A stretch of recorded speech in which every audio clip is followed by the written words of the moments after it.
Assalamualaikum warahmatullahi wabarakatuh. Nama Muhammad Hasan. Ingin membacakan soal-soal dan beserta jawabannya. Yang pertama ialah jelaskan kota-kota dagang yang merupakan pasar dari kerajaan yang bercorak Islam seperti Demak, Cirebon, Banten, Kudus, dan Pekalongan. Jawabannya ialah Indonesia merupakan negara kepulauan dengan bentang perairan laut yang luas. Kondisi perairan laut tersebut tidak membatasi interaksi antar masyarakat. Kepulauan Indonesia memiliki tujuan utama untuk berdagang. Aktivitas perdagangan yang terjalin antar pulau satu dengan pulau lain menimbulkan terbentuknya jaringan perdagangan nasional antar pulau. Selain itu, wilayah laut Indonesia yang memiliki letak strategis menjadikannya sebagai jalur perdagangan internasional. Kejayaan perdagangan wilayah laut Indonesia juga tidak terlepas dari komoditas rempah-rempah yang melimpah. Pedagang-pedagang dari Arab, India, Cina datang ke Indonesia untuk menjual komoditas dari wilayah mereka sekaligus mencari rempah-rempah untuk dijual kembali. Aktivitas perdagangan internasional di Indonesia berdampak pada timbulnya interaksi antar suku, etnis, bangsa di dunia dalam bidang sosial, budaya, agama. Islam di Indonesia masuk dan berkembang melalui perdagangan dan pelayaran interaksi antar pedagang Arab, Persia, dan Gujarat dengan masyarakat Indonesia menyebabkan luasnya pengaruh agama Islam di kawasan Indonesia. Di kawasan pesisir Jawa seperti Demak, Cirebon, Banten, Kudus, Pekalongan menjadi pusat penyebaran Islam di tanah Jawa. Pemukiman Islam mulai muncul di kota-kota bandar sekitar abad ke-12. Pemukiman Islam tersebut terus berkembang dan mulai mempengaruhi kehidupan di tanah Jawa. Soal yang kedua yaitu sebutkan contoh-contoh kerajaan Islam khususnya di Sumatera dan Jawa. Jawaban A ialah kerajaan Islam di Sumatera. Ada yang pertama ialah kerajaan Samudra Pasai pada abad ke-13 sampai ke-16 Masehi. Yang kedua ialah kerajaan Aceh Darussalam berdiri pada abad ke-15 Masehi. Yang B, kerajaan Islam di Pulau Jawa. Yang pertama ialah kerajaan Demak berdiri abad ke-15. Yang kedua ialah kerajaan Pajang.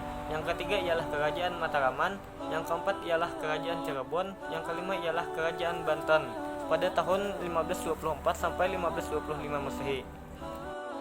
Soal nomor 5 dan jawabannya ialah pemaparan 3 tipologi kerajaan Islam yaitu Sumatera, Jawa, Sulawesi. Jawabannya ialah pertumbuhan dan perkembangan Islam khususnya di Sumatera, Jawa, dan Sulawesi yaitu sama-sama memiliki persamaan dalam berbagai aspek, yaitu yang pertama ialah masuknya penjajah. Penjajah menjadi ancaman bagi kerajaan Islam yang ada di Sumatera, Jawa, Sulawesi.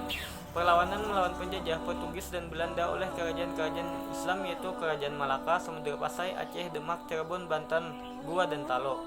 Yang kedua yaitu sama-sama menggunakan uang dan dirham sebagai alat tukar. Para raja-raja selalu mencetak dinar dan dirhamnya masing-masing. Yang ketiga yaitu sama-sama berdiri pada abad sekitar 15 dan 16 Masehi. Soal nomor 6 yaitu teori penetrasi barat serta munculnya kolonialisme dan imperialisme. Jawaban Perang Salib menjadi awal mula penjajah barat terhadap dunia Islam. Sejak itu lahirlah imperialisme dengan kolonialisme. Bangsa barat mempunyai semboyan yang terkenal dengan M3 yaitu mercenary, missionary, dan military. Puncaknya Paus membagi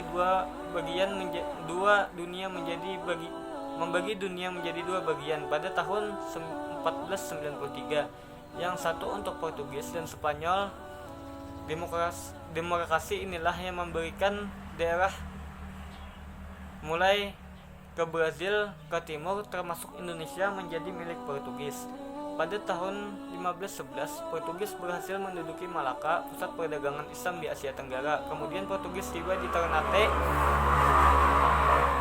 pada tahun 1512 Masehi. Soal nomor 7 ialah apa yang menyebabkan masyarakat Indonesia konflik dengan bangsa asing? Jawabannya ialah 1. Perbedaan pendirian dan keyakinan. Konflik sosial akibat dari perbedaan keyakinan ini tidak mudah menanganinya karena menyangkut soal keyakinan.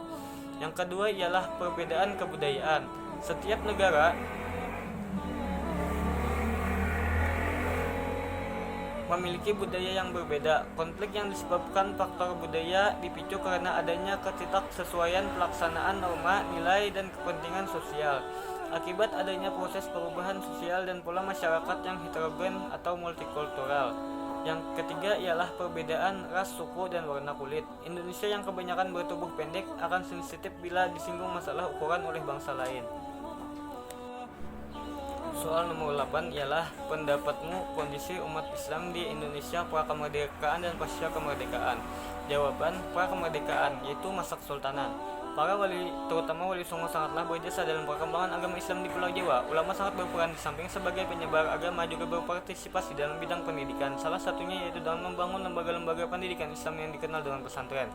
Yang kedua ialah masa penjajahan. Pada saat kerajaan-kerajaan Islam telah tumbang dan muncullah pemerintahan rezim dengan menamakan diri sebagai pemerintah Hindia Belanda, maka muncullah organisasi-organisasi Islam, Serikat Dagang dan Serikat Islam yang bertujuan untuk membantu memperkuat ekonomi umat. Yang ketiga ialah masa kemerdekaan. Islam di Indonesia telah diakui sebagai kekuatan kultural. Yang kedua ialah pasca kemerdekaan. Pada masa sesudah kemerdekaan dibentuklah suatu lembaga yang bernama Departemen Agama. Departemen Agama didirikan pada masa Kabinet Syahrir yang mengambil keputusan tanggal 3 Januari 1946 untuk memberikan sebuah konstitusi kepada umat Islam. Soal ke-9 yaitu penyebaran aliran-aliran besar tasawuf ke Indonesia serta pengaruhnya di masyarakat. Jawabannya ialah peran tasawuf dalam penyebaran Islam di tanah air menarik untuk dicermati. Dalam perkembangannya, tasawuf dibagi dalam dua golongan, yaitu tasawuf Sunni dan tasawuf falsafi, di mana masing-masing mempunyai tokoh yang menonjol. Yang pertama ialah Syekh Muhammad Hashim Asy'ari yang mewakili tasawuf Sunni. Adapun tokoh kelompok falsafi ialah Hamzah Pansuri. Tasawuf Sunni banyak sekali mengambil ajaran-ajaran Al-Ghazali yang menjadi rujukan yang baku dalam pengajian di pesantren. Ajaran Al-Ghazali ini tertuang dalam karya monumentalnya yaitu Ihya Ulumuddin yang menjadi rujukan di pesantren dan majelis taklim. Tasawuf berperan besar dalam menentukan arah dan dinamika kehidupan masyarakat. Kehadirannya menunjukkan bahwa tasawuf memiliki pengaruh tersendiri dan layak dipertahankan dalam upaya menuntaskan problem-problem kehidupan sosial yang senantiasa berkembang mengikuti gerakan dinamika. Oleh tasawuf, idiom budaya lama yaitu animis Hindu dan Buddha yang berkaitan dengan pandangan dunia, berikut kosmologi, mitologi, dan keyakinan tahayul diubah secara hati-hati. Wadah-wadah lama yang dipakai, isi yang diganti, peninggalan kejeniusan masa silam masih bisa dilihat dalam upacara dauh hidup, upacara desa, dan semacamnya. Dalam upacara tersebut masih disediakan sesaji, tapi doanya bukan untuk dewa-dewa, namun ditujukan kepada Allah, dan sesaji biasanya berupa makanan dimakan secara bersama-sama setelah memanjatkan doa. Soal ke-10 yaitu jelaskan mengenai aspek peninggalan Islam dari segi bangunan, sastra, budaya, politik, dan ekonomi. Yang pertama ialah sastra. Yang sastra yaitu hikayat. Hikayat merupakan cerita dongeng yang isinya bermacam-macam, mulai dari keajaiban dan cerita tidak masuk akal. Contohnya ialah hikayat Amir Hamzah, hikayat Si Miskin, dan lain-lain. Yang kedua ialah babat, merupakan puisi berbahasa Jawa yang menyajikan peristiwa sejarah. Contohnya babat Tanah Jawa, babat Demak, dan lain-lain. Yang ketiga ialah suluk, yaitu kitab yang menceritakan soal-soal tasawuf. Yang keempat ialah syair. Syair dalam peninggalan kerajaan Islam menjadi media penyebaran Islam di Nusantara. Yang kedua ialah seni bangunan. Masjid ialah bangunan masjid yang pada masa perkembangan Islam memiliki bentuk yang unik seperti Masjid Agung Demak, Masjid Raya Baitur Rahman. Yang kedua ialah makam seperti makam Sultan Malik As-Saleh dan Sunan Kalijaga. Yang ketiga ialah keraton. Keraton merupakan pusat pemerintahan dan tempat tinggal para raja. Yang ketiga yaitu sosial budaya. Di bidang sosial budaya datangnya Islam menghilangkan sistem kasta yang diajarkan sama agama Hindu. Selain itu masyarakat sudah tidak lagi memakai kalender Saka. Sultan Agung dari Mataraman bikin kalender Jawa yang berdasarkan hitungan Hijriah. Yang keempat ialah politik. Seperti yang terjadi di bidang politik, dahulu Nusantara masih kental Hindu-Buddha. Raja dianggap sebagai titisan dewa. Setelah pengaruh Islam masuk, konsep raja diganti dengan khalifah. Sebutan raja diganti menjadi sultan. Undang-undang juga sesuai ajaran agama Islam. Yang kelima yaitu ekonomi. Kerajaan Islam dalam segi ekonomi yaitu mencetak koin-koin dinar dan dirham sebagai alat pembayaran yang sah.